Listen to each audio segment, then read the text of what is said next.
Philadelphia way. On a bandstand, bandstand. Yes, that's our TV classic show of the week. American Bandstand. Bandstand. It is Thursday, September 26th. It's another edition of Unbreakable, the podcast. It's the, guess what? It's the 400th episode of this fine podcast. And we're dancing. I wish you could see me shaking my hips, but I can't show you. You don't want to see it. All right, Alexa. Alexa, stop. Turn that shit off. Anyway. Yes, it's American Bandstand. I told you, I gave you the hits, right? American Bandstand was on the air in the 50s, 60s, 70s, and 80s. Now, get this. American Bandstand started on October 7th, 1952. Now, realize this, that rock and roll wasn't even invented yet. Rock and roll came around in about 1955. I was only a glimmer in my parents' eyes back then. 1955 with Rock Around the Clock. We're going to rock around the clock. That was rock and roll. And so Bandstand was all before that. So what did Bandstand do? Well, Bandstand had like Doris Day songs, you know. What if you a secret love? Da da da da da da da da, and stuff like that. But then when rock and roll took over, Elvis, Buddy Holly, that's when Bandstand became the Bandstand that we knew. And back in those days, in the 50s, the show was called Bandstand. It was called American Bandstand. And it was a local show produced by WFIL, which was Channel 6 here in Philadelphia, which is now WPVI. And it's my favorite station of all the stations in Philly.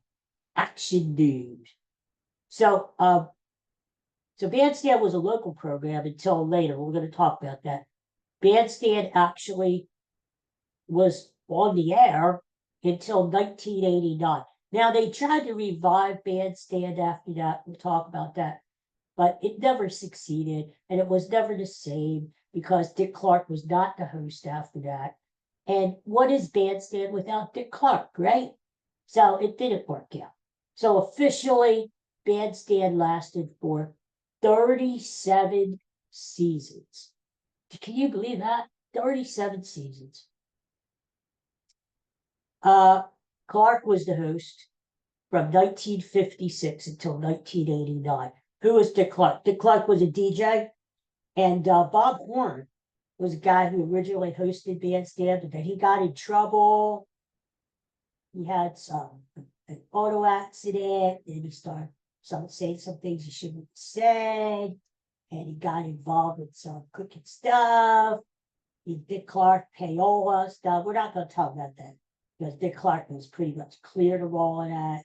We're just going to talk about the show. But so Dick Clark took over in 56, which was a great year because that's when yours truly was born. So I came in with Bandstand. The show originated out of Philadelphia. Now, here's why the show moved out of Philly. You know, people say, they moved to LA, Hollywood. Yes, it's true. They had more guest stars out in LA. But here's the real reason. WPVI moved to another station, another building on City Line Avenue. And that's what WFIL became WPVI in 1963 or so. Well, they just didn't have the room because, back in the Philadelphia studio, WFIL studios, they had this big room that they used because the kids needed room to dance. And you had to have the TV cameras and everything, right? So they just didn't have the room. Plus, Dick Clark said, well, you know what? It's hard to find acts in Philadelphia anymore. Because, see, like we're going to talk about, a lot of the early rock and roll acts came from Philly, Bobby Rydell, Frankie Avalon, Fabian, those guys. Because Bandstand had sort of a deal with, there were a couple of record labels in Philly. One was called Cameo Parkway, which Bobby Rydell recorded on.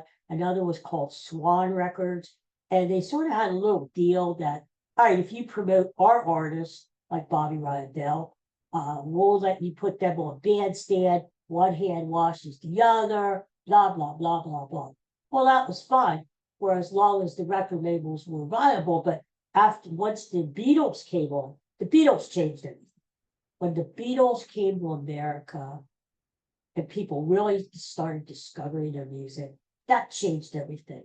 All of a sudden, these TD bopper idols of the 50s, like Rydell and Frankie Avalon, they were like, nah. The kids wanted to listen to the Beatles, the British Invasion, the Kinks, the Rolling Stones, the Hollies, that's the kind of music they wanted. So Dick Clark said, you know what, now's the time to move to LA. And he did, 1963. Moved to LA. That's when Bandstand got a new theme song. Bandstand got a new set. They got a new logo. Everything was new once they moved out to California. So what happened was this. Originally, the show, can you believe it? When the show, listen to this, the show was 2.5 hours long when it first started. 2.5 hours long every day. I remember coming home from school and watching Bandstand. That's how I got hooked on music. That's how I got Bobby Rydell was my favorite. And every day coming home from school, Bandstand would be on like 3 o'clock and 3:30. That's how most kids. And you had your favorite dancers. And these dancers, everybody knew them because originally the show was just local until it was picked up by the networks. And so you knew the kids on there. You got to know like Frankie and Johnny and June and Juliet and then Shirley, and then you knew those kids because they were local kids. And they would get letters. They would get fan mail. These kids who danced on the Bandstand, and they were interviewed by Dick Clark. We're going to talk about some of the segments on the show, like Rate a Record and stuff like that. These kids became celebrities. And eventually they wrote books and they came back for reunions. And it was all pretty cool. So that was the big thing about Bandstand that you have to remember. Bandstand was not only a show where you could dance to and listen to the latest songs, and but you could see your peers, you could see the kids and what they were wearing and what they were listening to and what was hip, So you might see Johnny on there dancing. They say, oh man, I like his sweater. I'm gonna get that sweater. Or like JD wearing this dress or this necklace. Ooh, that looks good. I'm gonna get that dress. Bandstand told you every single day what was hip, what was going on in our society, what was cool. That's what Bandstand was. But it's hard to believe that originally it was on for 2.5 hours. Eventually they pared it down to like an hour, and we're going to talk about that today. So so from 52 to 57, it was on primarily in Philadelphia on WFIL. And then ABC, here's the thing. ABC contacted its local networks and said they had a spot to fill at 3:30 every afternoon. Do you have any suggestions in any program? Well, Dick Clark was right there, jolly on the spot, and said, hey, I got this music show called Bandstand. And would you be interested in it? We play all the latest hits. We get the real guys coming on and lip syncing their songs. And we got the kids who are really cool dancing. Maybe you like it. So ABC picked up the show and it went national. And so they still broadcasted from Philadelphia, but it was national. And that's when ABC picked it up around 57-ish, 57. Dick Clark took over in 56. Yeah, ABC picked it up around 57. And I mean, most of the new artists who visited, they lip synced the song. Nobody really sang the song live because there wasn't that capacity to bring bands in, and it was just a small studio. So, but little did you know that in the studio, the artist actually sang the song. You couldn't hear it at home. All you could hear was the record play, the lip sync. But they were actually singing the song along to the record, for people who were lucky enough to be there live. And sometimes they would have autograph sessions where the kids would be sitting there watching, let's say, Bobby Darin, oh, the sharp bite, hop, with 13 deer, ho, and the keeps it curly white. And he would be singing. And the kids would be swooning there, right? And then after they watched, sometimes Bobby Darin would be singing it right there in the audience. And you would see the kids looking up at him, oh, Bobby, and swooning.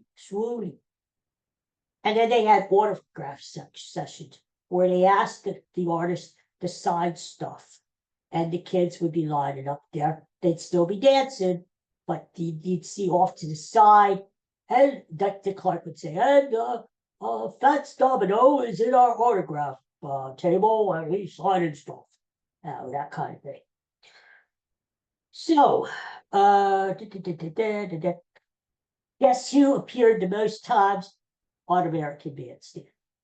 Over the years, take a guess. Who appeared the most? I bet you can't guess.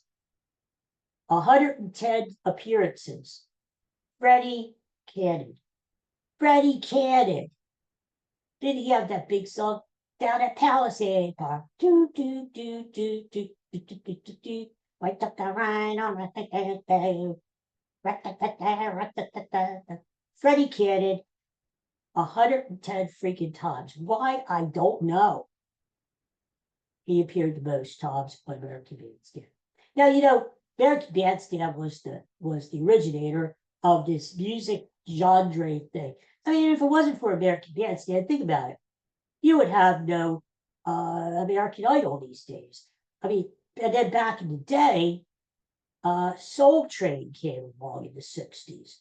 And over in England, Top of the Pops would come along. And Bandstand was the granddaddy of them all. And yeah, there was a little problem there with Bandstand because, they were accused not having many black kids on and black music and Motown stuff. Eventually, Bandstand caught up with it and they would start playing more Motown songs. But really, to be honest with you, if there was no Bandstand, there would be no Soul Train. And eventually, late 60s, see, all this stuff is in my wheelhouse. I love it because I grew up during the time. And I was a fan of Bandstand. So, late 60s, Don Cornelius, who hosted Soul Train, got together with Dick Clark. At first, they had a feud. Yeah, because Don Cornelius, along with Jesse Jackson, were protesting, like, why don't you have more black kids on the show? Why don't you play more black